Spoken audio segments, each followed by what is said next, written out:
¿Así? Bien. Entonces, esta es la agenda que voy a desarrollar con ustedes. Vamos a hablar pues de conceptos generales, ¿no? De qué es la cardiopatía isquémica en primer lugar. Y la cardiopatía isquémica o la isquemia en general, pues es un concepto que se refiere a un desbalance entre oferta y demanda. Así como hemos hablado bastante sobre el sistema eléctrico cardiovascular, el nodo sinusal, las conexiones interatriales, nodo AB, fascículos, Purkinje, ¿no? Músculo miocárdico y todo lo demás, para que este músculo funcione, pues tenga un sistema de irrigación.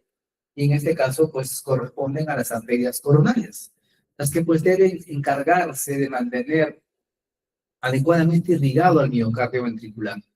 Y existe obviamente un balance entre la oferta de oxígeno, nutrientes al miocardio ventricular y la demanda, el gasto del oxígeno que requiere y la energía que requiere gastar el miocardio ventricular para poder hacer una contracción adecuada.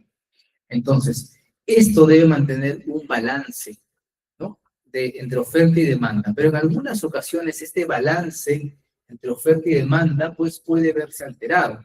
Puede verse alterado por esto, miren ustedes, porque las arterias coronarias se empiezan a estrechar, se empiezan a llenar de placas ateromatosas, haciendo que el flujo sanguíneo se restrinja. Y por lo tanto, la oferta de oxigenación y nutrientes va a ser menor, y este miocardio obviamente no va a tener la suficiente oxigenación y vamos a tener un desbalance entre la oferta y demanda de oxigenación a este miocardio, generando una isquemia. Pero en algunas ocasiones también podemos tener isquemia con arteria coronaria sin alteraciones. Y no es porque la oferta se altere, sino porque la demanda aumenta. Hay cardiopatías hipertróficas en la cual la demanda de oxígeno es mayor y por lo tanto, por más que la irrigación sea adecuada, esta hipertrofia ventricular puede generar pues este desbalance, ¿no? En líneas generales, la causa más frecuente de isquemia o cardiopatía isquémica es esto, ¿no? La obstrucción de las arterias coronarias por una placa aterosclerótica. Es una enfermedad progresiva degenerativa que aparece en el tiempo, ¿no? Y entonces, entender la anatomía coronaria es fundamental. Es fundamental ver cómo pues el tronco de la coronaria izquierda, la descendente anterior, la circunfleja, saber qué parte del corazón y del miocardio irriga, lo mismo en las coronarias derechas, ¿no? Qué parte del ventrículo derecho y qué otros componentes esta arteria coronaria pues da ramas para irrigar, como el nodo sinusal, el nodo AB y la pared del ventrículo derecho y otros componentes, ¿no? Ver qué arteria es la dominante, etcétera, ¿no? Entonces, todos son unos elementos claves en ese sentido. Entonces, les comenté de que la causa más frecuente de isquemia es esta patología, ¿no? La enfermedad coronaria arterioesclerótica, la formación de una placa ateromatosa que poco a poco, con el paso del tiempo, va a estrechar al paciente las arterias coronarias, el flujo sanguíneo, y que puede llegar, pues, a tener manifestaciones clínicas, generando una angina, un dolor tipo opresivo que aparece con el esfuerzo y que calma con el reposo. ¿Y eso es producto de qué? De que la arteria coronaria pues tiene un grado de estenosis muy importante, probablemente más del 70% de su lumen, y que obviamente genera un sufrimiento del territorio que depende de esta arteria, manifestándose bajo la forma de angina. Pero la angina en la cascada isquémica, como ustedes pueden ver, suele ser incluso una manifestación no tan temprana de este fenómeno. Existen incluso inicialmente cambios electrocardiográficos que pueden ir anunciando el desarrollo de esta condición. Y este fenómeno de estrechamiento de las arterias coronarias o enfermedad coronaria isquémica puede tener dos escenarios. Un escenario de una enfermedad crónica en la cual el paciente de forma progresiva va teniendo este estrechamiento del lumen de su arteria coronaria, llevándolo a un punto en el cual, pues, esta placa, que puede ser una placa estable, y genere en el paciente sintomatología como angina.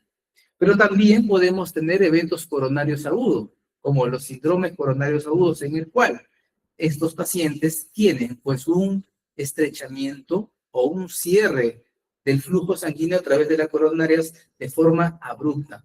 Y eso es el síndrome coronario agudo, en el cual una arteria coronaria, como ustedes pueden ir viendo ahí, pues empieza este flujo que puede ser normal o puede haber algún grado de estrechez en este paciente, la placa ateromatosa sufre una ruptura. Y al sufrir una ruptura, pues inmediatamente esta placa pues va a trombosarse y por lo tanto este lumen se va a cerrar de forma total o de forma casi total, generando pues este fenómeno que es un síndrome coronario agudo, el cual pues puede manifestarse de dos maneras, como un síndrome coronario agudo sin elevación del segmento ST y los cambios que se pueden generar electrocardiográficamente, que básicamente son incluso un electrocardiograma normal con T positivas, pero simétricas, T negativas, simétricas o infradesnivel del segmento ST. Y lo que nos preocupa mucho y en el cual pues los minutos son miocardio es en este escenario, un síndrome coronario agudo con elevación del segmento ST, en el cual hay una obstrucción total de la placa, de la arteria coronaria, generando este cambio electrocardiográfico. Miren ustedes, una alteración en el segmento ST, una elevación del segmento ST que vamos a ir desarrollando de forma progresiva. Si esta arteria ocluida no es atendida o no es revascularizada en tiempos oportunos, el paciente terminará con un infarto transmural, un infarto agudo. Entonces, en el contexto de un paciente con enfermedad coronaria, podemos ver los siguientes cambios o los siguientes hallazgos electrocardiográficos en la forma de isquemia, en la forma de lesión o necrosis, que a continuación les voy a mostrar. Entonces, la isquemia, que es este desbalance entre oferta y demanda en el tejido miocárdico, que puede ser crónica o aguda, pues puede tener cambios que van a manifestarse fundamentalmente en la onda T. Cambios en la polaridad y morfología de la onda T. ¿Recuerdan ustedes cuando hablamos en la mañana de la onda T? Es parte justamente de la repolarización ventricular. La onda T normalmente sigue la polaridad del complejo QRS que lo precede. Y la onda T normalmente es simétrica o asimétrica. Les comenté en la mañana, ¿cómo es la onda T? Asimétrica, ¿no? Un ascenso lento y un descenso rápido. Eso es la característica de la onda T. Sin embargo, si la onda T sufre alteraciones en su polaridad, quiere decir que se hace discordante al complejo QRS que la precede, o alteraciones en su morfología, haciéndose simétrica, manteniendo la positividad, haciéndose simétrica o haciéndose negativa y a su vez simétrica, pues ya habla de que hay una alteración. Entonces, en el contexto de una isquemia, los cambios en la onda T van a ser como una isquemia subendocárdica, en la cual el subendocardio se va a ver afectado. Entonces, cuando hay una isquemia en el subendocardio, aparece este vector que se conoce como vector de isquemia. Este vector de isquemia, pues, tiene ciertas características. Tiene una cabeza positiva y una cola negativa. Al acercarse a una derivación que se encuentra a este nivel, va a generar una onda T positiva, ¿no? Que expresa isquemia subendocárdica. Pero las ondas T positivas, ¿cómo se diferencian? Porque normalmente son positivas, pues, o son de la misma polaridad que el QRS que la precede. El cambio fundamental se va a dar en la morfología. Se hacen simétricas. Y la simetría de una onda T hace de que estemos frente a una isquemia subendocárdica. ¿Ok? Y luego vamos a ver, pues, este otro fenómeno de la isquemia subepicárdica. Ya cuando la isquemia, pues, no está en este nivel, sino se encuentra en el epicardio, en el subepicardio. Acá el vector de isquemia, pues, tiene una dirección opuesta, va del epicardio al endocardio. Por lo tanto, la cabeza va hacia el endo y hacia el epi se encuentra, pues, la cola negativa. Eso se va a ver representado como una onda T negativa de isquemia subepicárdica que suele ser simétrica. ¿Okay? Una onda T negativa simétrica nos habla de isquemia subepicárdica. Y muchas veces esta onda puede ser más profunda incluso.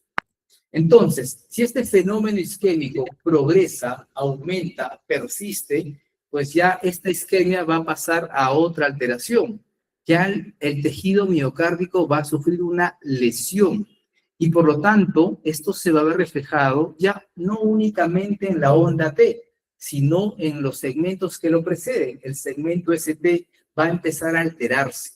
Entonces, cuando estamos frente, miren ustedes, acá tenemos el vector de lesión, que también tiene una cabeza positiva y una cola negativa. Y cuando estamos frente, miren ustedes, a una lesión subepicárdica, el vector va de epi a endo, y cuando estamos en una lesión subepicárdica, es a la inversa, ¿no? De endo a epi. Esta es la dirección de los vectores en un contexto de lesión. Y estos cambios, obviamente, van a verse reflejados en el electrocardiograma. Cuando hablamos de lesión subendocárdica, el vector, al acercarse de epi a endo, en esta derivación, pues va a ver cómo el vector se aleja. Por lo tanto, va a haber una negativización del segmento ST, un infradesnivel del segmento ST, a diferencia de la lesión subepicárdica, en el cual pues el vector se acerca al epi y por lo tanto vamos a ver nosotros esto, una elevación del segmento ST en esta derivación. Pero si la isquemia persiste, la lesión persiste, pasaron 6 horas, 12 horas, 24 horas y no restauramos el flujo sanguíneo, pues este músculo miocardio muere, se necrosa, se infarta. Y la expresión del infarto es la inactividad eléctrica. Y esa inactividad eléctrica se manifiesta como una onda Q. Y la onda Q, pues tiene características. ¿Recuerdan ustedes en la mañana? Hablamos de que en un electrocardiograma normal puede haber ondas Q, ¿sí o no? Sí puede haber ondas Q normales, que son los vectores de despolarización septal. Y lo vamos a ver en B5, B6, como una onda Q pequeñita, estrecha, delgadita. También en D1 ya B. Son las ondas Q que expresan la despolarización o el vector de despolarización septal. Pero si nosotros tenemos una onda Q de otra característica, quiere decir que es una onda Q profunda, que es mayor a 1/4 de la onda R que la sigue, o tienes una onda Q que es ancha, mayor de 40 milisegundos, o es una onda Q con muesca en su descenso, estamos hablando de una onda Q patológica, evidentemente, sí nos expresa una patología, nos expresa no he escuchado nada, necrosis, ¿no? Entonces, eso es lo que nosotros tenemos que ir viendo, pues, ¿no? Cuando tenemos una onda Q patológica, si cumple estos criterios, pues tenemos nosotros que identificar que esta Q sí es patológica. Adicionalmente, en cada derivación, si tenemos, pues, derivaciones del plano inferior, ¿cuáles son las derivaciones del plano inferior? De 2, de 3 ABF. Al menos de esas 3 derivaciones, tengo que tener 2 que ven lo mismo. Si tengo una sola derivación que ve, pues, necrosis, y el resto no ve necrosis, hay que dudar, pues, ¿no? Puede ser una variante anatómica. ¿Recuerdan? Pacientes con sobrepeso o un corazón horizontalizado pueden generar estos cambios, y no necesariamente es necrosis. Pero bueno, estas características en 2 o más derivaciones, con estos criterios, pues sí nos habla de una onda Q patológica, la cual expresa necrosis. Y la necrosis, pues, habla de inactividad eléctrica, y al haber inactividad eléctrica, pues empiezan a aparecer estos fenómenos. Miren ustedes, ¿qué pasaría si el septum se infarta? ¿Qué pasa con el vector, el primer vector de despolarización septal? ¿Va a haber o ya no va a haber el vector de despolarización septal? Ya no va a haber, porque está inactivo. Entonces, ¿recuerdan ese vector de despolarización septal? ¿Qué era lo que nos graficaba en el EKG? La RB1, ¿no? O el Q en ABL, desaparece. Y es por eso que en B1 o B2 vamos a tener un QS en el paciente cuando hay un infarto septal. Y lo mismo sucede con los infartos laterales. En esta zona, en B5, B6, ABL, pues no se va a ver actividad eléctrica y vamos a visualizar justamente la presencia de esto, ondas Q en B5, B6 fundamentalmente, ¿no? Y muy bien, con esto empezamos el análisis de un electrocardiograma. ¿Qué les parece este trazado? Bueno, no parece tan sinusal, ¿no? ¿No? Al menos no se ve con claridad una onda P. Pero bueno, esto no vamos a analizar. Miren ustedes, tenemos un complejo QRS y una onda T. ¿Ok? Estamos en V3. La T es positiva. ¿Ok? Sigue la misma polaridad que el complejo QRS. ¿Está bien? Es correcto, ¿no? Es lo habitual. Pero ¿qué les llama la atención en este paciente? ¿La onda T es normal? ¿O tiene algo que lo diferencia a lo habitual? Esta onda T aparenta ser normal, ¿no? En B3, una onda T positiva, eso es habitualmente normal. Una persona mayor de 16 años. ¿Qué nos llama la atención acá? No nos llama la atención la polaridad, porque es normal. Nos llama la atención la forma. Es una onda T simétrica. Y cuando estamos frente a una onda T simétrica, estamos hablando de una isquemia subendocárdica, ¿no? Ojo que este hallazgo de isquemia subendocárdica tenemos que diferenciar de otros posibles diagnósticos. Ejemplo, hipercalemia, que vamos a hablar más tarde, o la sobrecarga diastólica, que también el doctor Ángel ya comentó previamente en su presentación. ¿Ok? Miren este electrocardiograma. ¿Qué les llama la atención? B5, ¿no? Hay una mala progresión de la R, ¿no? Porque en B5 ya deberíamos tener una R más alta, ¿no? ¿Correcto? Pero ¿qué llama la atención aquí? La onda T en B5 negativa. Eso llama la atención, ¿correcto? Entonces, y a su vez, algo más. ¿Qué pasa con esa onda T negativa? ¿Es simétrica o asimétrica? Simétrica. Entonces, ondas T simétricas hablan de isquemia, ¿correcto? Subendocárdica, subepicárdica. En este caso, esta es una isquemia subepicárdica.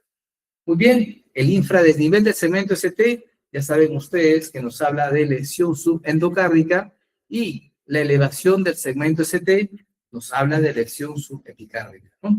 Entonces, ahora damos paso al doctor Ángel para que continúe con su presentación, porque nos va a hablar de los cambios electrocardiográficos en el síndrome coronario agudo sin elevación del segmento ST.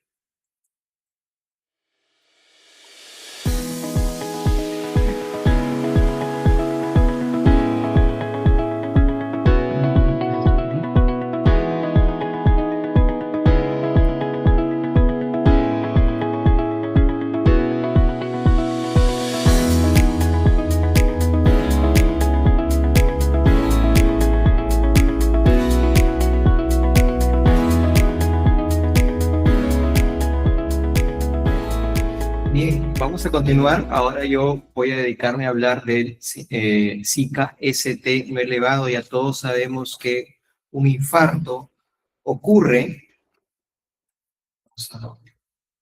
porque una arteria coronaria que ya tiene una lesión de aterosclerosis, es una placa de tejido lipídico fibroso, ¿no? Se rompe, ¿no? Y al romperse, esta placa genera agregación endotelial y esto genera un infarto que, dependiendo de la gravedad, será ST elevado, ST no elevado, ¿no? Pero esa es la fisiología por la cual ocurre un infarto, ¿no? Entonces aquí vemos la placa, cómo se rompe la placa, se erosiona la placa, se forma un coágulo y finalmente el vaso se puede obstruir parcialmente o en su totalidad. Para que haya una manifestación electrocardiográfica de un infarto, hay una cascada isquémica. Es decir, ocurre la obstrucción, hay un desbalance, esto genera una disfunción diastólica en primera instancia, sistólica, luego recién se altera el electrocardiograma cuando ya hubo una sucesión de fenómenos previos y finalmente hay una manifestación clínica que es el dolor precordial. Entonces, nuevamente aquí tenemos la lesión.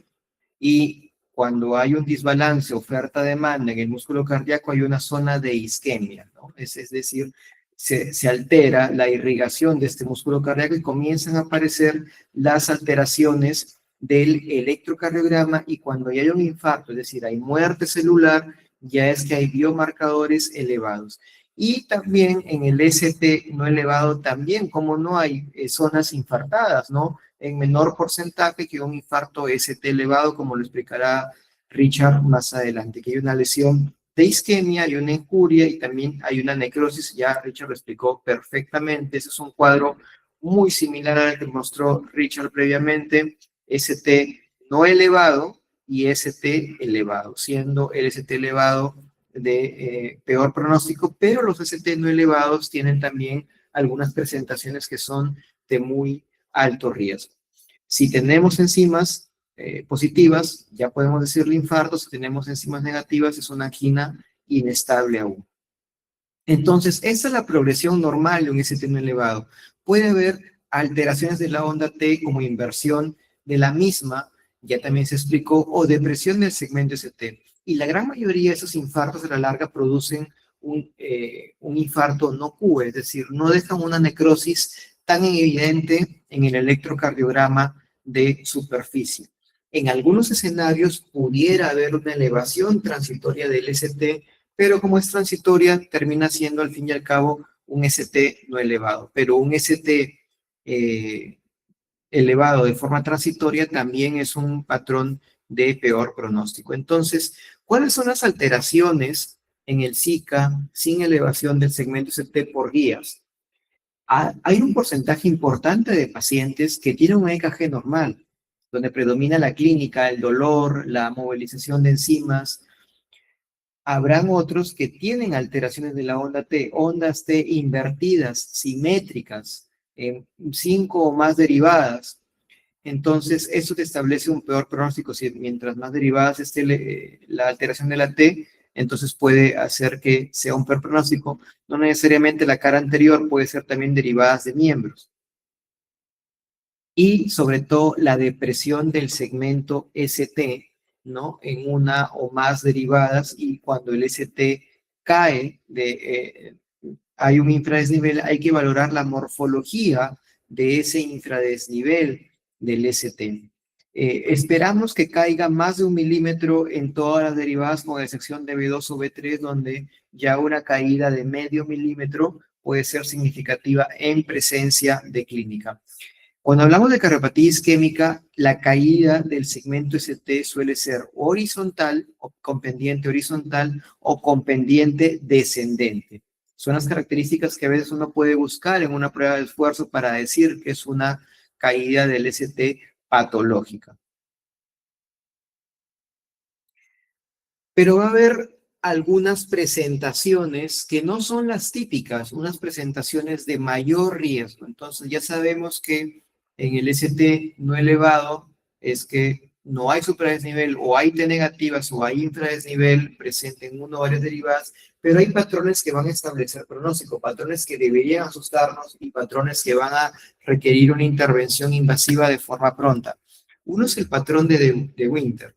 El patrón de Winter se establece cuando hay un infradesnivel del ST, pero es todo lo contrario a lo cual los mencioné.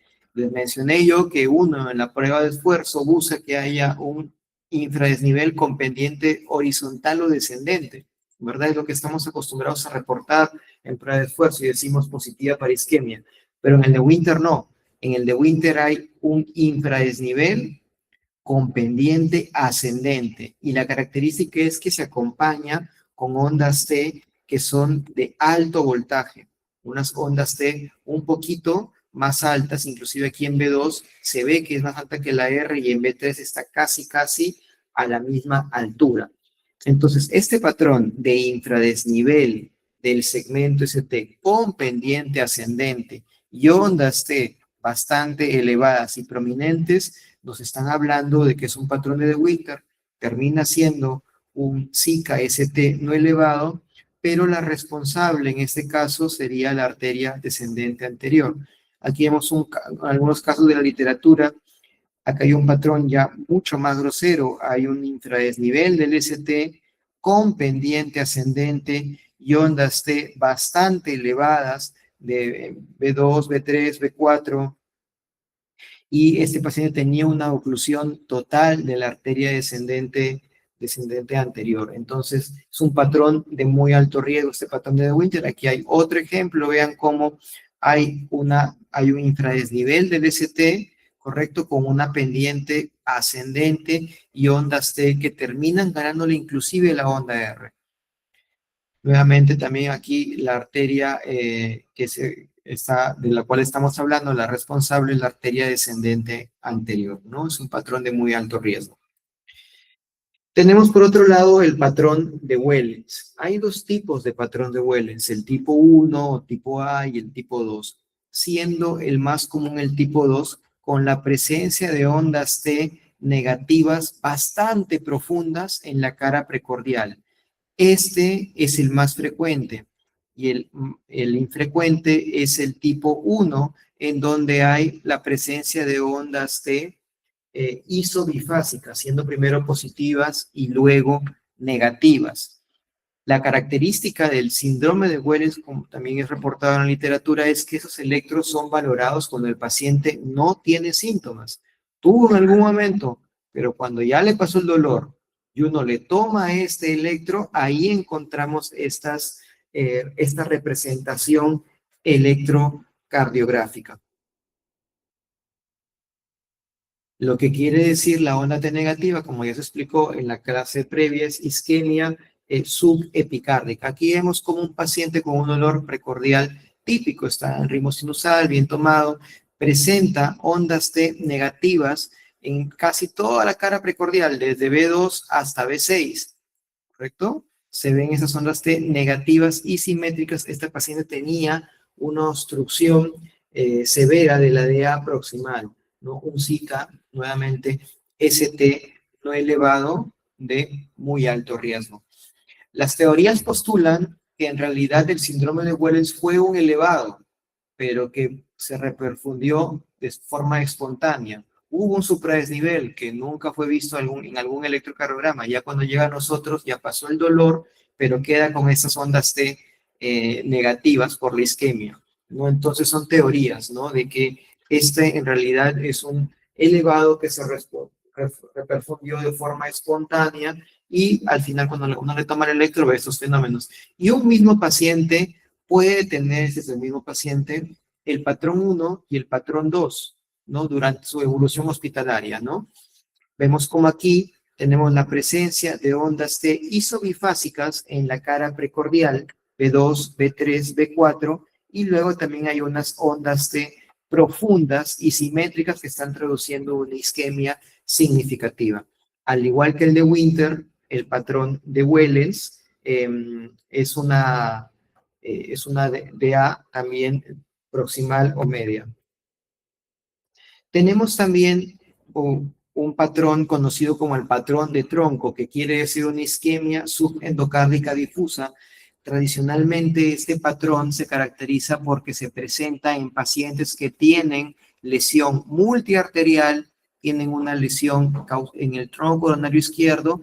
También se reporta en algunos casos donde hay una lesión supraproximal en la arteria descendente anterior. Se caracteriza porque hay un supradesnivel, sí, claro, pero solamente en ABR. ABR es una derivada que está en la parte superior derecha que mira todo el corazón. Entonces, cuando la isquemia es difusa, en ABR hay supradesnivel, pero va a haber infradesnivel en al menos 8 o más derivadas de las restantes. Aquí, por ejemplo, vemos cómo hay un supradesnivel en ABR y hay infradesnivel patológico en más derivadas. Es más notorio en B4, B5, B6. Vemos cómo ese es el infradesnivel clásico de la isquemia con pendiente horizontal o descendente. Es un patrón de tronco coronario izquierdo que termina constituyendo también parte de los Zika ST no elevados de alto riesgo. Tenemos acá otro ejemplo donde los cambios son más llamativos en el electrocardiograma. Tenemos acá supradesnivel en ABR y tenemos infradesnivel en bastantes derivadas. Vean cómo toda la cara inferior tiene este infradesnivel patológico. También vemos cómo hay infradesnivel en B5, B6. Y pues se trataba de un paciente con una lesión de tronco coronario izquierdo a nivel de la bifurcación de la arteria descendente anterior y la arteria circunfleja. Pero también va a haber una serie de diagnósticos diferenciales.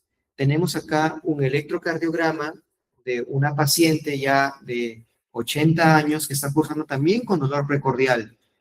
Se murió el esposo hace una semana, ¿no? Y tenemos este electrocardiograma. La paciente viene por la emergencia. Vemos estas ondas T negativas en la cara anterior, también están en la cara inferior, ¿no? Entonces, eso nos lleva a hacer pensar que hay más de una cara comprometida en el contexto de una paciente ya posmenopáusica con un estrés emocional importante. Nos debiera hacer pensar en un síndrome de Takotsubo o miocardiopatía por estrés, y fue corroborado con la angiografía. Vemos aquí cómo hay una ventriculografía característica donde hay un balonamiento apical, ¿correcto? Hay prácticamente asinesia del ápex e hipercinesia de las bases. Entonces, la miocardiopatía por estrés o Takotsubo también puede producir alteraciones de la T, que son difusas y que también se asocian con prolongación del intervalo QT. Aquí uno me podría decir, doctor Cueva, ustedes en la mañana nos explicaron una derivada plana, está mal tomado, pero acuérdense que eso de la plana funciona para las bipolares, 1, 2, 3. Aquí es porque justo el eje eléctrico pues está siendo perpendicular a ABL. Entonces, Takotsubo a considerarlo como diagnóstico diferencial de un ST no elevado. Recordar que también pues debemos tener evidencia de que no hay enfermedad coronaria. Y aquí tenemos otro electrocardiograma, un paciente con una pérdida de conciencia abrupta precedida de una cefalea intensa. El paciente tenía una cefalea la más intensa de su vida, se quejó, pero ya llega por la emergencia ya con un Glasgow bajo, en un estado de conciencia deteriorado, ¿no? Pero se quejó previamente de una cefalea intensa, brusca, y tiene este electrocardiograma. No le duele el pecho, pero tiene este electro. Llegó ya con el estado de conciencia deteriorado. ¿Alguno hizo ese patrón? Exactamente, son ondas T cerebrales, muy bien, manifestadas en la hemorragia subaracnoidea. Todo eso es por descarga adrenérgica. Vean cómo las ondas T son muy prominentes, pudieran estar invertidas o acuminadas en algunas derivadas. El intervalo QT está severamente prolongado y efectivamente son ondas T cerebrales. También entran en el diagnóstico diferencial de los ICAS sin elevación del segmento ST. Entonces hay patologías extravasculares que pueden llevar a hacer diagnósticos diferenciales. Y también recordar que si la isquemia es muy, muy severa, pudiera prolongarse el intervalo QT. Este es un trabajo que hicimos cuando era fellow de electrofisiología. Lo que se demostró es que los ICAS ST no elevados de bajo riesgo tienen intervalos QT poquito más cortos, ¿no? Los evaluamos con la escala de Grace, que es una escala que puntúa la severidad del ST no elevado. Entonces, mientras más severa sea la isquemia, más prolongado estará el QT, debido a que la descarga adrenérgica y la isquemia severa también prolonga este intervalo en el electrocardiograma. Bueno, ahora ya hablamos de los síndromes coronarios agudos no elevados. A continuación, el doctor Soto va a presentarnos el electrocardiograma de un paciente con un SIC-ST elevado.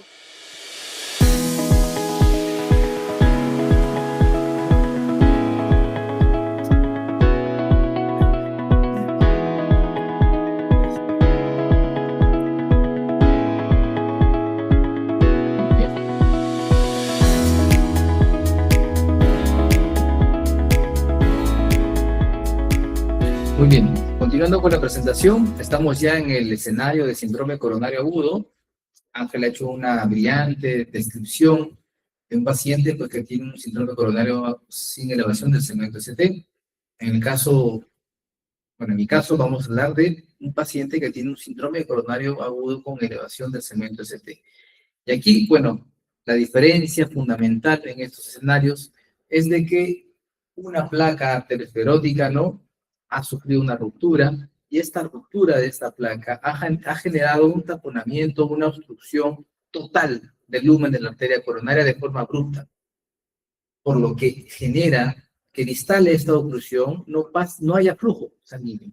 Y el miocardio que depende de esta arteria coronaria, o el territorio que depende de esta arteria coronaria que ha sido obstruida, empezará esta cascada isquémica.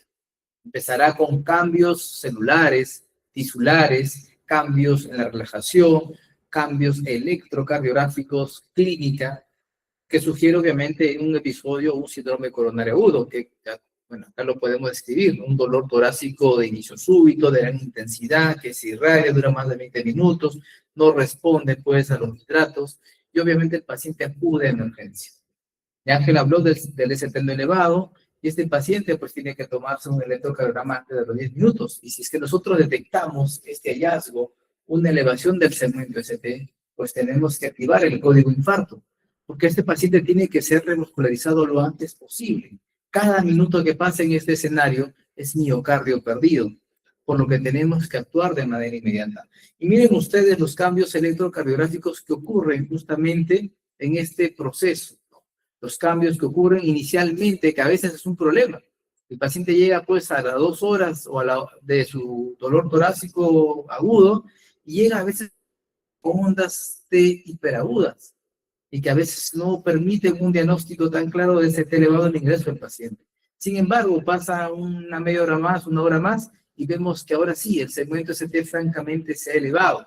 Hay un supradesnivel franco del segmento ST, que en la evolución pues empieza a tener ya cambios en la onda T que empieza a negativizarse, y este supra empieza a disminuir a tal punto de que si el paciente no es revascularizado al tiempo, miren ustedes, termina en esto, en una necrosis, en una onda U patológica que obviamente habla de una actividad eléctrica en dicha zona debido a una necrosis secundaria a un infarto que no fue tratado oportunamente, que no fue revascularizado.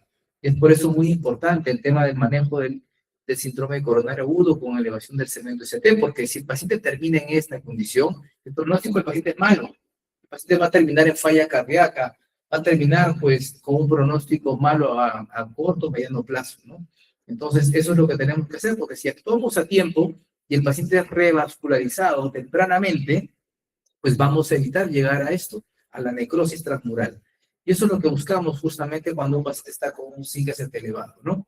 Entonces, es importante a todos que atendemos pacientes en emergencia o en la hospitalización o en la consulta externa, especialmente a los que están en emergencia, ¿no? Y tener claro los conceptos de cómo podemos diagnosticar un SIG-ST elevado. Y acá están los criterios que están bien definidos de cómo debemos nosotros entender un SIG-ST elevado, ¿no? Es la elevación persistente del segmento ST. Y esta elevación persistente del segmento ST se mide a partir del punto J en relación a la línea isoeléctrica, ¿correcto? Y si este es el punto J, justamente la unión entre el final del QRS y el segmento ST, aquí. Y se mide desde la línea isoeléctrica hasta este punto J, ¿no? Entonces, si tenemos una elevación del segmento ST mayor a 2.5 milímetros en hombres menores de 40 años, o mayor de 2 milímetros en mayores de 40 años, en derivaciones de B2 y B3, estamos frente a un SIG-ST elevado. También mayor a 1.5 milímetros en mujeres, que equivaldría pues a un cuadradito y medio para las mujeres, ¿no? Para los mayores de 40 años, solo 2 cuadraditos, y para los que son menores de 40 años, 2 cuadraditos y medio en B2 y B3. En el resto de las derivaciones no necesitas que se eleve tanto, ¿no? En las derivaciones laterales, inferiores, con una elevación del segmento ST de más de 1 milímetro, pues ya estamos hablando de un SIG-ST elevado. Y la elevación tiene que ser dada del segmento ST en derivaciones contiguas.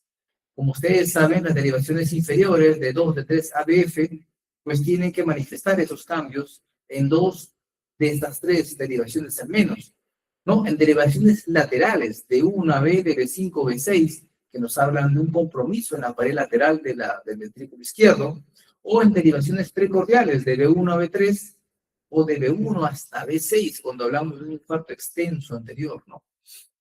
Entonces, todos estos cambios son importantes poder entenderlos, ¿no? Entonces, esto es el hallazgo electrocardiográfico muy característico de un síndrome coronario agudo con elevación del segmento ST. Ya saben, en B2 y B3, la exigencia de la elevación del punto J es mayor a diferencia de las otras derivaciones, y también pues la característica de que la elevación del segmento ST en el contexto de un SIG-ST elevado suele tener pues un segmento ST convexo, ¿no? No es cóncavo, ¿no? Es otro dato importante que hay que ir analizando. Otro concepto importante es de que estamos hablando también de una lesión subepicárdica. Y esto nos genera este supradesnivel del segmento ST. Este vector de lesión subepicárdica tiene una dirección, ¿no? Que va, por ejemplo, imagínense ustedes acá hacia la pared, imagínense que va hacia la pared pues inferior, hacia acá. Si el vector de lesión, este vector, va hacia la pared inferior, la cabeza positiva va a apuntar hacia D2, D3 y ABF, lo que va a generar que haya un infarto hacia ese lado. ¿Y qué va a pasar con las derivaciones opuestas? ¿Qué van a ver? Van a ver la cola de ese vector de lesión, que es negativa y por lo tanto D1 y ABL van a ser negativos. Y ahí entendemos por qué ocurren estos cambios en este electrocardiograma. Miren ustedes, ¿qué estamos viendo en este paciente?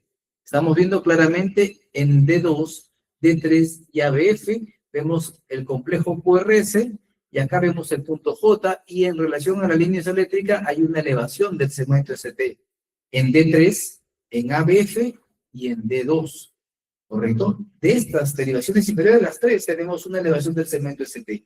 Y miren cómo este fenómeno de elevación del segmento ST se acompaña de un infradesnivel en D1 y ABL. Es por la imagen recíproca de lo que acabamos de explicar aquí. Si el vector de lesión subepicárdica apunta hacia acá, va a ser positiva en las derivaciones inferiores y negativa en D1 y ABL como derivaciones opuestas. Entonces, este infarto de cara inferior, pues se acompaña de estos cambios recíprocos en D1 y ABL, datos característicos justamente de un síndrome coronario agudo. ¿Qué estamos viendo aquí? Miren ustedes, vamos a colocar el ejemplo. Un paciente varón de 60 años, diabético, tabaquista, dolor torácico tipo opresivo que ya tiene 6 horas de evolución. Llega a emergencia y este es el electrocardiograma. ¿Qué nos llama la atención de este electrocardiograma? Evidentemente este cambio en el segmento ST. Pero miren ustedes, electro bien tomado, está en ritmo sinusal, positivo en D2, negativo en ABR, la frecuencia cardíaca más o menos está en unos 90 latidos por minuto, pero me llama la atención este cambio. El segmento ST está elevado. Y como ustedes pueden ver, claramente supera los criterios mínimos para ser considerado un ST elevado, que está ¿desde dónde? Desde V1 hasta dónde llega, hasta V5 aproximadamente. Es un infarto anterior extenso, ¿no? Muy extenso. En este caso, la arteria pues comprometida, ya que nos va a describir, probablemente está en la descendente anterior. Vamos a ver a qué nivel estará, eso Ángel lo va a explicar. Pero miren ustedes, me dirán, doctor, pero también vemos cambios en D2, D3, ABL, D1, pues nos habla que es un infarto que probablemente se está extendiendo, ¿no? Un poco más de la parte anterior, hacia la parte lateral. Pero también estos cambios, miren ustedes, que llegan a la parte lateral, se acompañan de esta reciprocidad. En esta ocasión, la elevación del segmento D1 y ABL se acompaña de un infradesnivel en D3 y ABF, que básicamente es este mismo fenómeno. El vector de lesión subepicárdica, pues apunta hacia las derivaciones laterales, pero se aleja de las inferiores por esa razón. Acá lo podemos ver claramente, ¿no? Otro ejemplo. Ven ustedes aquí un trazado electrocardiográfico. El paciente está en ritmo sinusal, ¿correcto? Está en ritmo sinusal. El electrocardiograma está bien tomado. Y vemos pues esto, ¿no? Vemos una R, una S, un infradesnivel, pero vemos en B2 un ST elevado, ¿no? Sumamente elevado. B2, B3, B4, B5, pero ¿de qué está acompañado esta elevación del segmento ST? De una onda Q. Este infarto, ¿ustedes creen que tiene cuántas horas de evolución? ¿2 horas de evolución? ¿3 horas? Ya cusió, como decimos nosotros, ¿no? Ya cusió este paciente, ya. Ya hay lesión transmural. ¿Cuántas horas? A ver, 10 horas. Yo le pongo más, ¿sí o no, Luis? Más horas le ponemos a este infarto. Entonces, miren ustedes, ya cuando el paciente llega más a 10 horas, 12 horas, pues ya hay lesión transmural, más que lesión, necrosis transmural, ¿no? Entonces vamos viendo acá. Entonces la elevación del segmento ST, miren ustedes, la elevación del punto J, esta elevación pues no es cóncava, sino es convexa, pues esta elevación del segmento ST, ¿correcto? En 2 o más derivaciones que ven en la misma región del corazón, pues en algunas ocasiones también hay otras presentaciones que intentan simular este cambio. Pues el diagnóstico diferencial. Miren acá, ejemplo, el síndrome de Brugada. En V1 tengo el patrón RSR' con una elevación del segmento ST. Obviamente esto es parecido, pero para nada igual, pues, ¿no? A un ST elevado. Y suele ser localizado en V1 y V2. Acá tenemos una elevación del segmento ST, pero ¿cómo es esta elevación? ¿Es convexo o cóncavo? Cóncavo, ¿no? Se ve en la angina de Prince-Metal y también en una de las fases de la pericarditis, que adicionalmente acompaña infradesnivel del segmento PR. Entonces, acá hay otros cambios, por ejemplo, en el bloqueo de rama izquierda, es un tema muy especial que Ángel les va a hablar de cómo pues, se puede interpretar un paciente con ST elevado y bloqueo de rama izquierda. Otros hallazgos como crecimiento del ventrículo izquierdo también puede simular una elevación del ST, pero para nada parecido pues a lo que se ve en un infarto agudo al miocardio. Y otro escenario y otro diagnóstico diferencial es esto, el síndrome de Takotsubo, ¿no? Corazón roto o una cardiopatía de estrés. Ángel ya mostró que también es un diagnóstico diferencial, una de las formas de presentación para SICA ST no elevado. Pero también el síndrome de Takotsubo puede tener esta presentación, miren ustedes, una elevación del segmento ST con alteraciones en la onda T, aumentando el QT, pero con cambios, pero cuando, como comentó Ángel, cuando le hacen un cateterismo, pues las coronarias no tienen lesiones y vemos justamente una disquinesia, ¿no? Apical o una hiperquinesia basal, ¿no? Aquí vemos un ejemplo de un infarto, un ST elevado, pues de cara inferior. Miren ustedes cómo está el D2, miren ustedes, está en ritmo, bueno, no parece estar en ritmo sinusal, vamos a aumentar el tamaño para ver todos. Bueno, sí, ¿no? Pero, ¿qué nos llama la atención aquí? No se ve muy claro la onda P, sinceramente, ¿no? Pero ¿qué nos llama la atención a este nivel, ¿no? Nos llama la atención cuando está bien tomado, ¿sí? De 1B6, nos llama la atención esto, la elevación del segmento ST. En D2, que es ligera, en D3, que es marcado, y a BF, que sí es francamente elevado. Pero miren ustedes, esta elevación de infarto de cara inferior, esta elevación del segmento ST se acompaña de esta imagen recíproca, infradesnivel de D1 y ABL, que justamente es lo característico de un paciente con SICA ST elevada, las imágenes recíprocas de esta lesión subepicárdica, ¿no? Entonces, un dato importante, los pacientes que tienen un SICA ST elevado en cara inferior, siempre debemos recomendar hacer derivaciones derechas, especialmente B3 y B4, para descartar que no se esté desarrollando, pues, un infarto del ventrículo derecho. En especial, si el paciente llega hipotenso, con ingurgitación yugular y los pulmones no tienen ragas. En este contexto, hagan derivaciones derechas para descartar justamente un compromiso del ventrículo derecho. Y miren acá, varón de 48 años, dolor epigástrico, ¿ok? Hace 6 horas, acude a emergencia, diaforético y con tendencia a la hipotensión. Se le toma este electrocardiograma, podemos rápidamente visualizar que el electrocardiograma está bien tomado, está en ritmo sinusal. Miren ustedes acá el D2, ¿no? Se ve la onda P, positiva en D2, negativa en ABR. Toda P se sigue de un complejo QRS. Y lo que nos llama claramente la atención, y a todos ustedes, ¿qué es? Es esto, ¿no?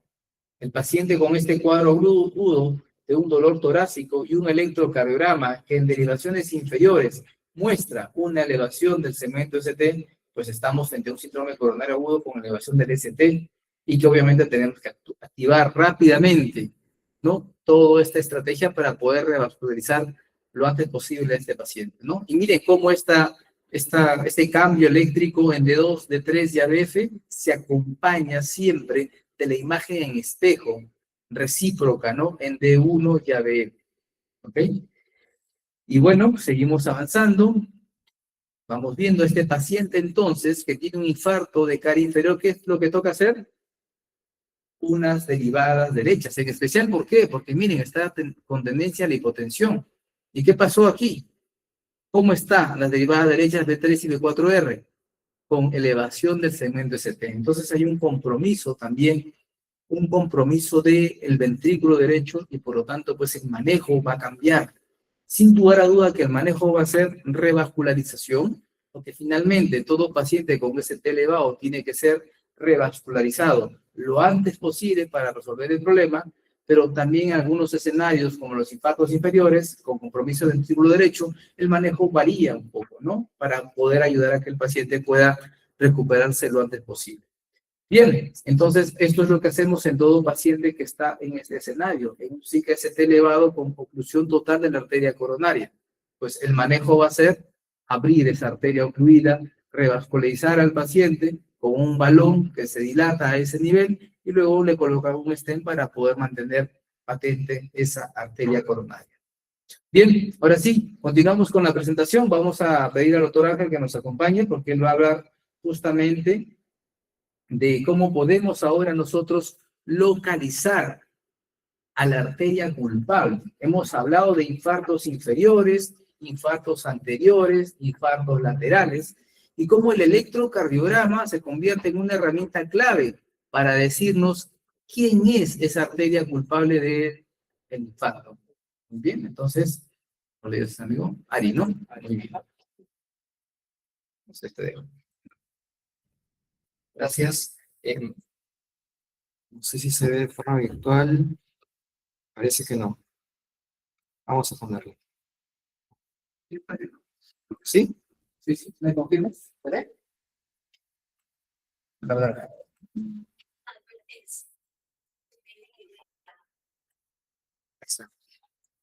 Sí, un ratito. Bien, para hablar de arteria responsable del infarto, si bien los patrones que describí cuando hice la presentación de ese tema elevado de alto riesgo de Winter-Wellens te hablan de que es la descendente anterior, es muy difícil determinar una arteria responsable del infarto si no tenemos esos patrones de alto riesgo, si es una intradesnivel por ahí difuso.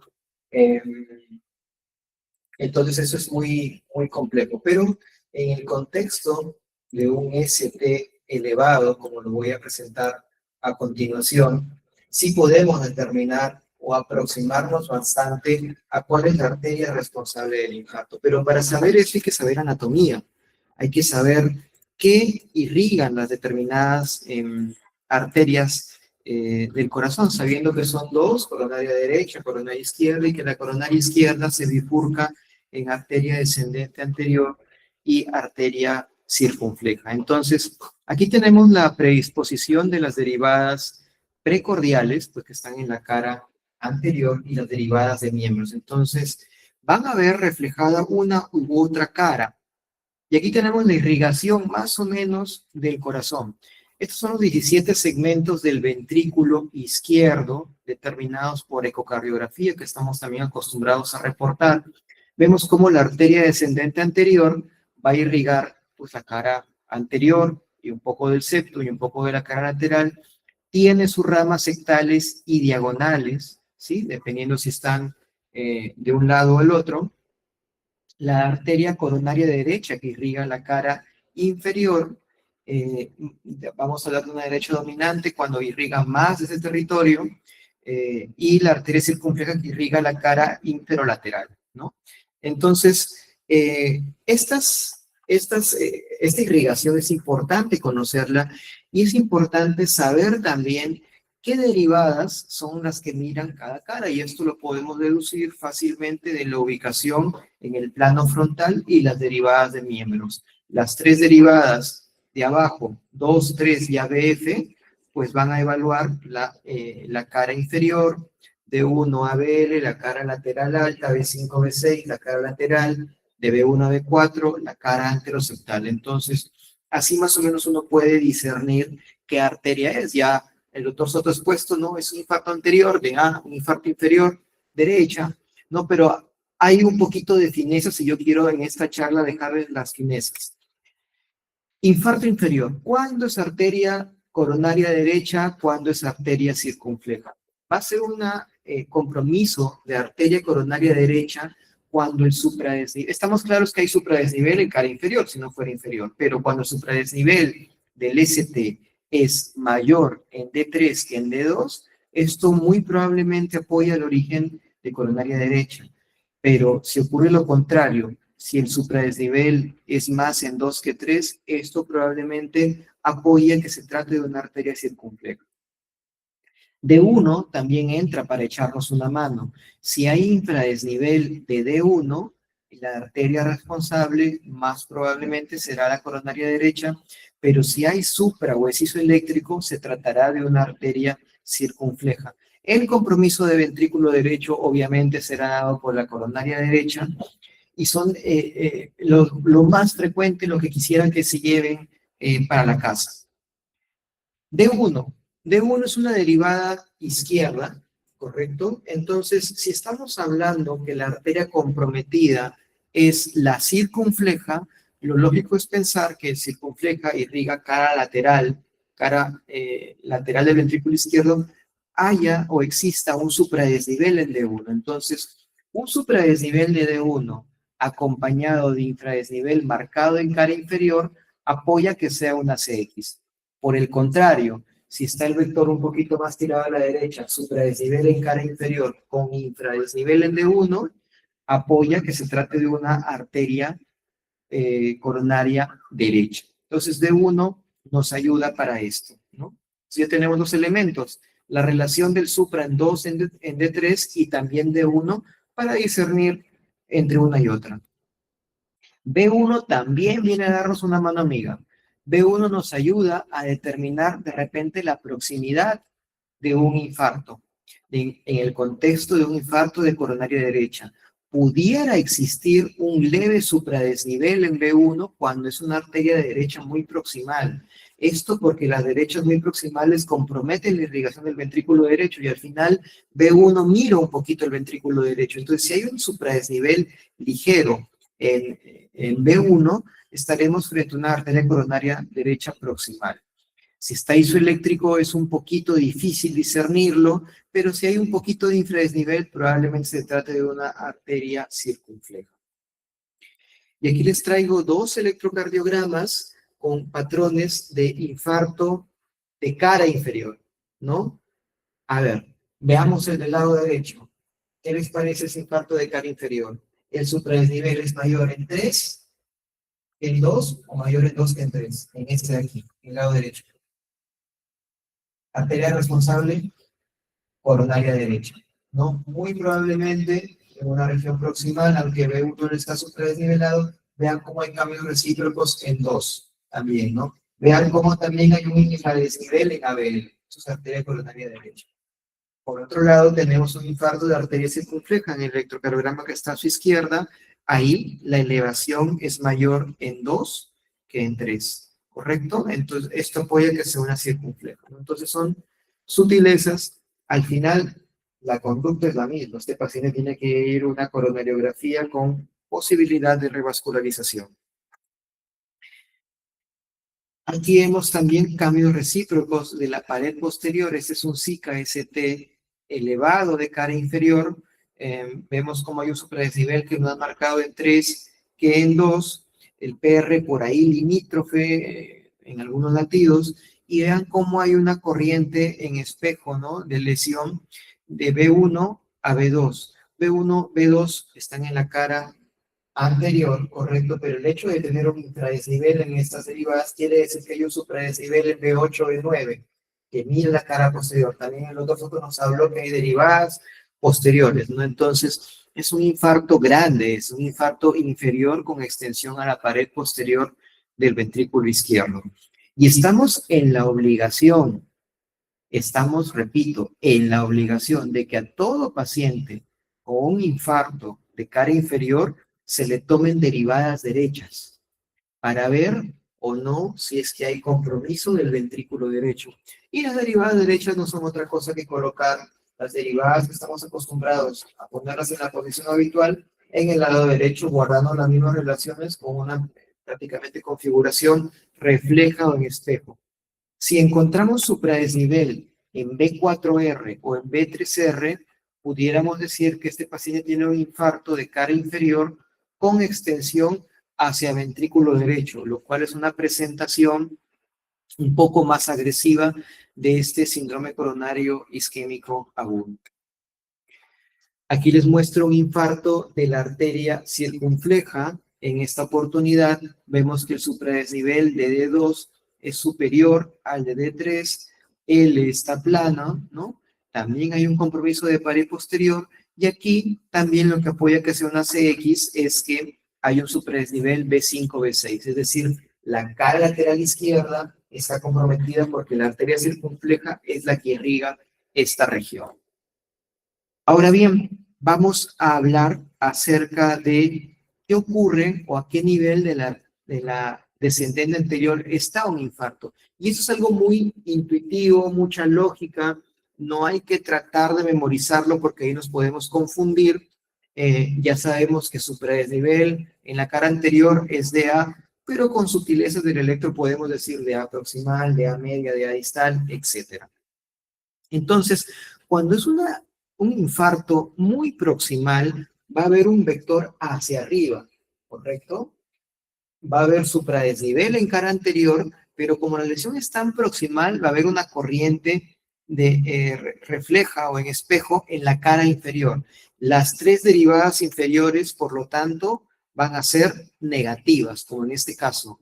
D2, D3 y ABF tienen un infradesnivel marcado del ST con supradesnivel en cara anterior. Es un infarto de la arteria descendente anterior a nivel proximal porque el vector, repito, se está alejando de la cara inferior, ¿sí? Entonces, esta característica de evaluar el ST en las derivadas inferiores nos puede hacer sospechar de que sea la arteria, la DA proximal.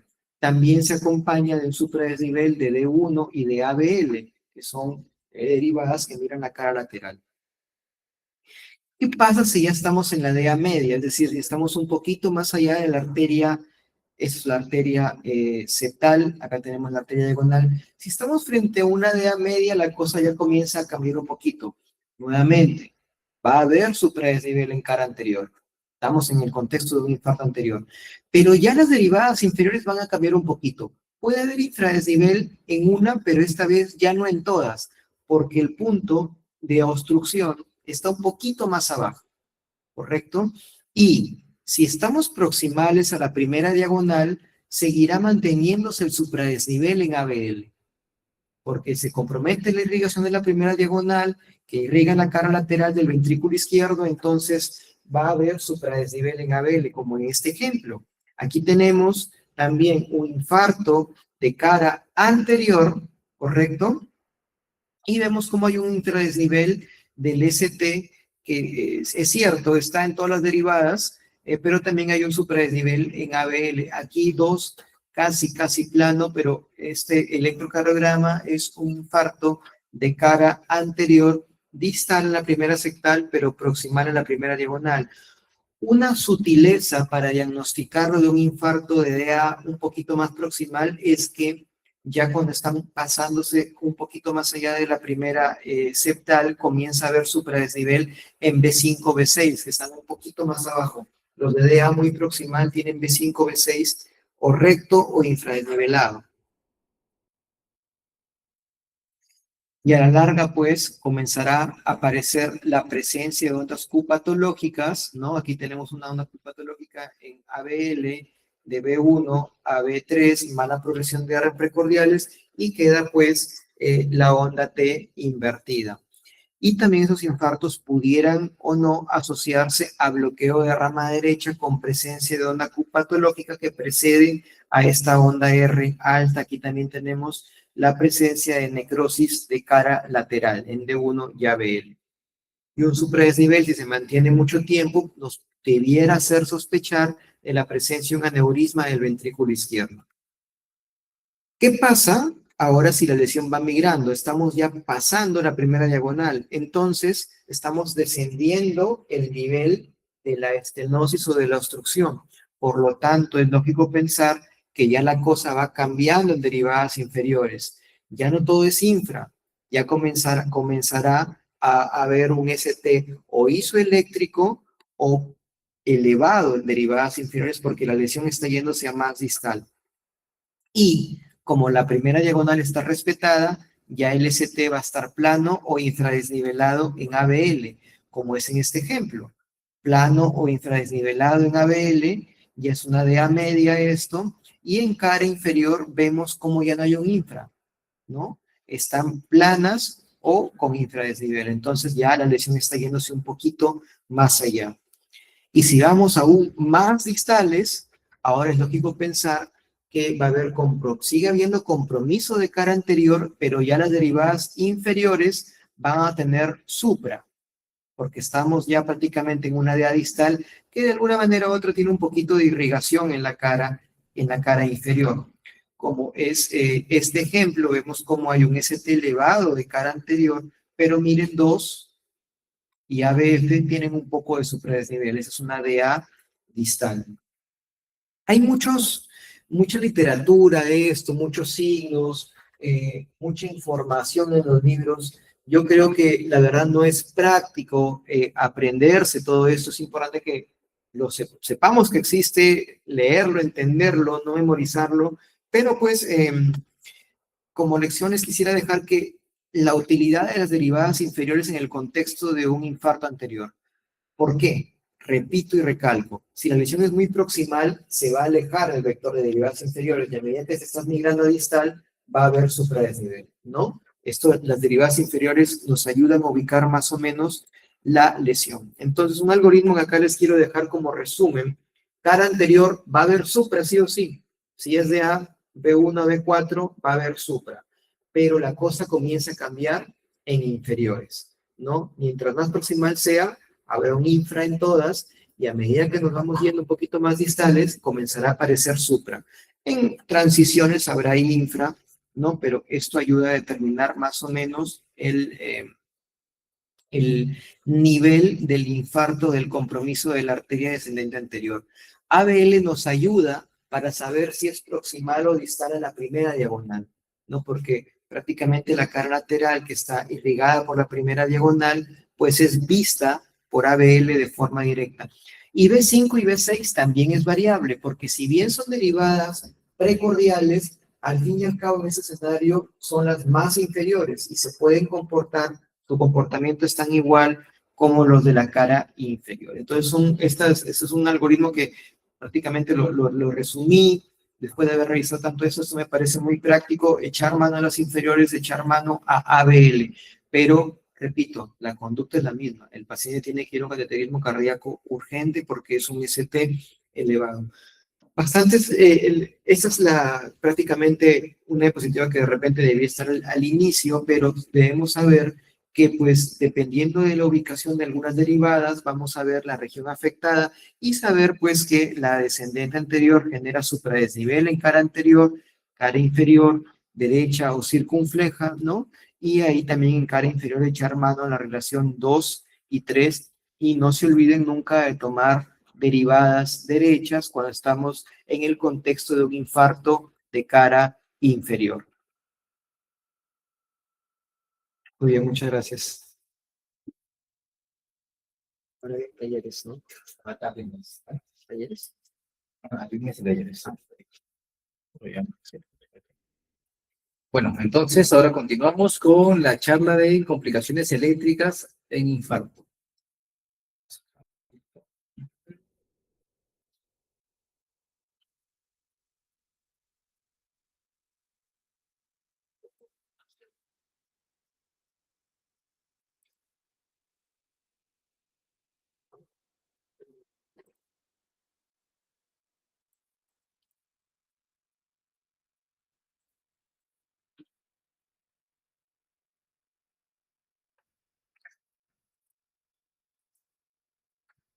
Ya, muy bien. Entonces, vamos a continuar pues con las complicaciones eléctricas en el infarto agudo del miocardio. Ya el doctor Ángel al final nos ha comentado cosas muy interesantes, ¿no? En un paciente con SICA-ST elevado, el tratamiento es uno solo. ¿Cuál es? Abrir la arteria. Hay una oclusión total de la arteria coronaria y el objetivo en un SICA-ST elevado es revascularizar la arteria coronaria lo antes posible para evitar un infarto transmural en el paciente. El objetivo es esto, el objetivo apunta a eso. En el menor tiempo posible debemos de revascularizar a nuestro paciente. ¿Por qué? Porque miocardio es tiempo. A más nos demoremos de revascularizar, más necrosis va a haber en el miocardio del paciente. Y por lo tanto, más cicatriz se va a formar alrededor del paciente y más complicaciones o peor pronóstico tendrá el paciente en el tiempo, ¿no? Entonces, ¿qué es lo que tenemos? El infarto, bueno, un SICA-ST elevado nos puede llevar a un infarto, a una zona de cicatriz. Y esta zona de cicatriz, tejido miocárdico ya muerto con inactividad eléctrica, pues puede tener embebidas alrededor de este miocardio o incluso dentro unas fibras que son resistentes a la isquemia, más resistentes que el miocardiocito contráctil normal. ¿Quiénes son? Las fibras de Purkinje. Entonces, las fibras de Purkinje son resistentes a la hipoxia. Obviamente tampoco tan excesiva, ¿no? Pero tienen una mayor capacidad de resistir a la isquemia. Y es por eso que alrededor, o incluso embebido en una cicatriz, vamos a ver canales o fibras de Purkinje que están ahí latentes, vivas, activas, y que muchas veces ellas son las responsables de esos dolores de cabeza que tienen nuestros amigos intensivistas en la UCI, en el seguimiento de los pacientes postinfarto agudo al miocardio. Y un punto importante es el corte. Hay un punto de corte en el manejo del infarto y en el pronóstico del infarto. Existe una era pre-revascularización y otra que se conoce como la era post-revascularización. Antes, cuando el infarto no se trataba como ahora, la gente fallecía hasta un 50%. Le daba un infarto y tenía pues que rezar porque era la fe de una moneda. Si morías o quedabas vivo. Si se quedabas vivo, quedabas con tu secuela gigante. 50% de mortalidad. Eso es hacer una moneda. Claro, serio, ¿sí o no? Entonces, con la venida de la revascularización, eso cambió. La mortalidad ahora ha bajado tremendamente, 3% más o menos. Y una de las razones de estas personas que fallecen camino al hospital con un infarto es porque hacen una parada cardíaca. Y en su gran mayoría, complicaciones eléctricas. Hacen una fibrilación auricular, parada cardíaca, el paciente no llega a emergencia y fallece. Han visto ustedes varios ejemplos también, ¿no? Muy conocidos por los medios de comunicación. Entonces, es esto, pues, ¿no? Entonces, la revascularización es fundamental. Si nosotros revascularizamos este tejido miocárdico isquémico, esa revascularización abrupta a ese tejido que estaba aturdido porque no le llegaba oxigenación, va a sentir un golpe de alivio, porque le llegó de nuevo la oxigenación, la glucosa a ese miocardiocito que estaba hipoxémico, ya estaba haciendo alteraciones eléctricas a nivel celular. Y eso va a generar que se activen células automáticas en el miocardio. Como bien comentó Ángel, el ritmo idioventricular acelerado es una de las formas de manifestación de revascularización miocárdica en un tejido isquémico y que se va a dar en estos pacientes con infarto agudo al miocardio. El ritmo idioventricular entonces es justamente eso, un ritmo que está en el tejido ventricular. Y por lo tanto, ¿cómo va a ser ese ritmo? ¿Va a estar el ritmo idioventricular? ¿Estará precedido de una onda P? No. ¿Por qué? Porque el ritmo no es normal. El ritmo, el impulso eléctrico nace del ventrículo, pero un impulso eléctrico acelerado, que no va a estar entre 30 y 40, va a estar entre 60, 70, 80. Ese ritmo idioventricular tiene estas características. Tiene un QRS ancho, ¿correcto? No está precedida de una onda P, está entre 70, 80, 90, 100 máximo, y que aparece, pues, ha pasado 20, 30 minutos de la revascularización. El RIVA no se trata, simplemente es parte de este proceso que hemos comentado. Y luego vienen, pues, y ahora sí, las complicaciones eléctricas que están muy relacionadas a lo que el doctor Ángel nos ha comentado. El doctor Ángel nos ha hablado de la arteria responsable del infarto, y puede ser el tronco de la coronaria izquierda, la descendente anterior, la circunfleja, o la coronaria derecha. En resumen, es eso.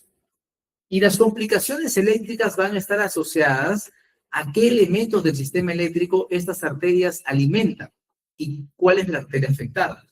Entonces, si la coronaria derecha está afectada aproximadamente, miren ustedes, ¿qué arteria se puede dañar? La arteria que alimenta el nodo sinusal. Y por lo tanto, ¿qué puede pasar en este paciente que tiene un infarto en donde la arteria coronaria derecha en su parte muy proximal está afectada? El paciente puede hacer una disfunción sinusal. Pero también la coronaria derecha alimenta el nodo AB. Así que si es que se bloquea la coronaria derecha o la circunfleja, depende de quién alimenta el nodo AB, correcto, suele ser la coronaria derecha, puede haber un bloqueo AB postinfarto. Pero también la descendente anterior alimenta, correcto, al sistema de conducción, el GIS, o la parte distal del sistema de conducción. Si se infarta en su porción muy proximal, puede generarnos un bloqueo AB. Y el problema es de que estos bloqueos suelen ser no reversibles, ¿no? Entonces, iremos viendo qué es lo que ocurre. Entonces, en un contexto postinfarto, el paciente va a tener una cicatriz, pero una cicatriz fresca de días. Esta cicatriz va a estar, pues, es un tejido miocárdico muerto gelatinoso. Está empezando su proceso de cicatrización final, de consolidación. Alrededor de esta cicatriz en consolidación hay fibras de Purkinje que aún están ahí queriendo sobrevivir, pero están irritadas, están alteradas. Y por lo tanto, estas fibras de Purkinje van a empezar a mandar latidos anormales, extrasístoles ventriculares que pueden venir de estas fibras o de otros lugares y que pueden luego, pues, ser causantes de arritmias más complejas, como estas. Entonces, es frecuente, podemos ver pacientes que en el postinfarto empiezan a hacernos arritmias o taquicardias ventriculares polimórficas o fibrilación ventricular gatilladas por estas extrasístoles que en su gran mayoría vienen de fibras de Purkinje alrededor de la zona infartada.